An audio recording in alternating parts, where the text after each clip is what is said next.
Hello and welcome back.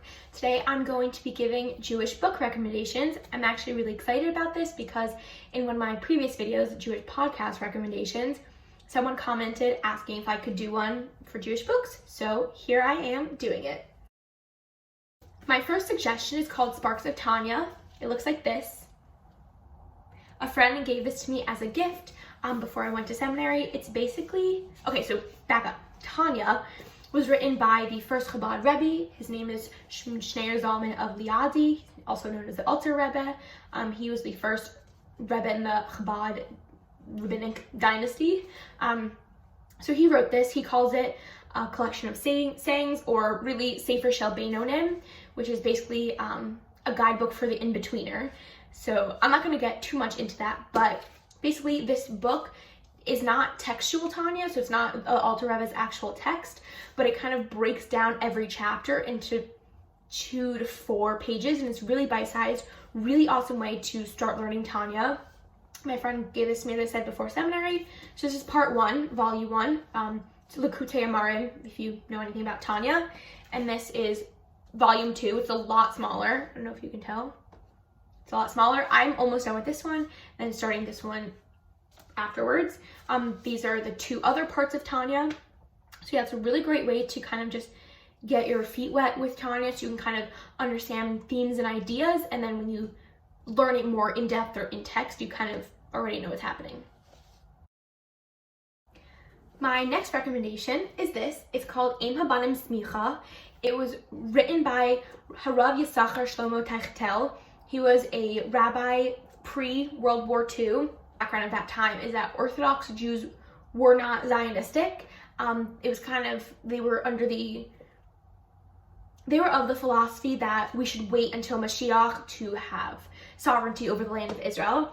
And originally he thought that, and then World War II happened. He's like, wait, no, that's stupid. Like, we need to be in Eretz Israel right now because that is the Jewish homeland, and that is how we can herald the coming of Mashiach.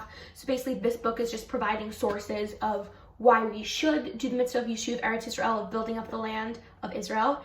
It's really awesome. He wrote the majority of the book from memory. Like, he cites the most random sources, and it's pretty much all from memory because he was in hiding, so he didn't have all these Sefarim to be able to, go directly to the source. So it's really, really, really amazing, really inspiring. I'm learning this with a friend from seminary, so Taryn, shout out. I like it a lot. Very inspiring.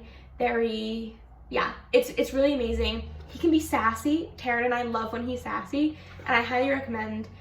This is actually a abridged version. Maybe one day I'll get to the actual version, but I really, really like it. It is awesome.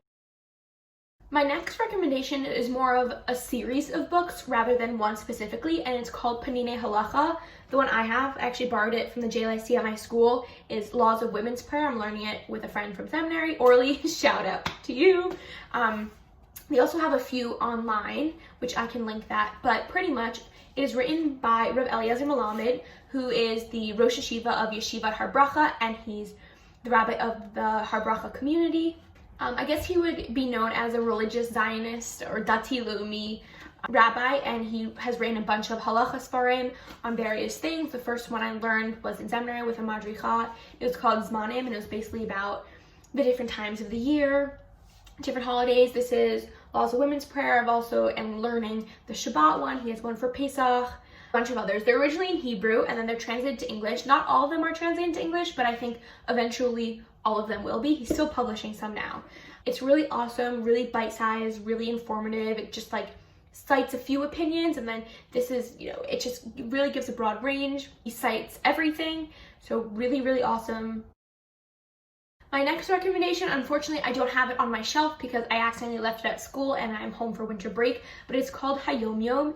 Hayom Yom basically took the calendar of the year 5703, the Hebrew year. The Rebbe took teachings of his father-in-law, stories, Hasidic customs, other things, and put it into a book where every day of the Hebrew calendar there's a teaching, and it's usually pretty bite-sized, pretty short.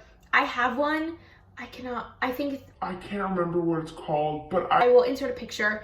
And what I really like about this one, it has extra stories and stuff like that. So there's the Hayom Yom, and then there's like the story to like kind of like bring it further, just kind of expand on the idea. It's really, really nice. I love it. I got it as a gift from C-Teen when I've been like hanging out with friends or just like getting food with people before, and they're like, you know, we should learn some Torah. Even this, you know, it's not Shabbat or it's not official, but we should just like learn some Torah. So someone will say the Hayom Yom, and it's just really nice. It's really inspiring, very, very bite-sized. It's really great.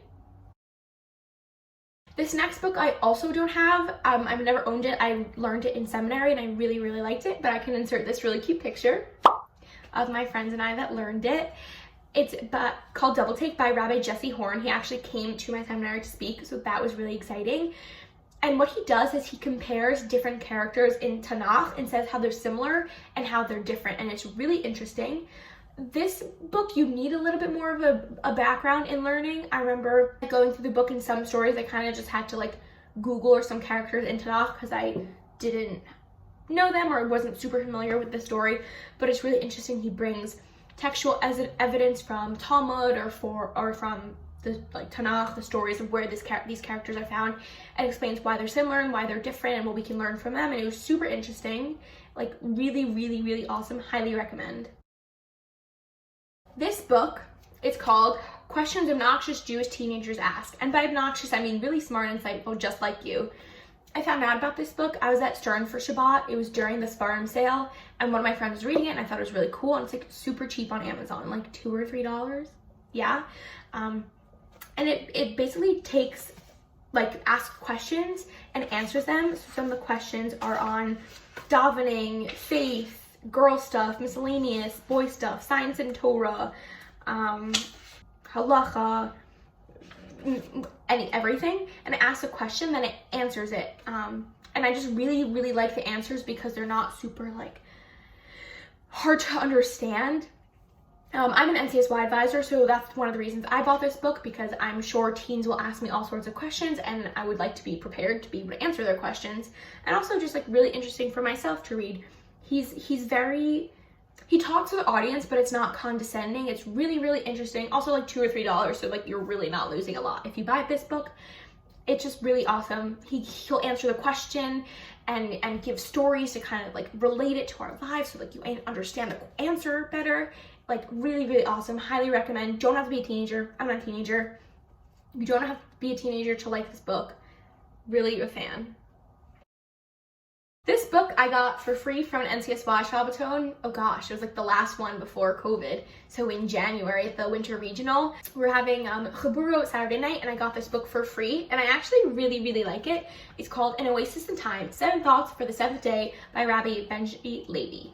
I actually talked about this book in a previous video talking about COVID and Shabbat, because keeping Shabbat at home has been really hard and just like boring. So this was, first of all, like something interesting to read, and also kind of give me a new appreciation or perspective on Shabbat, and it has really cool ideas. And something that I talked about, I was like, okay, Shabbat's the day of rest, so like I want to rest by watching TV and playing on my phone all day.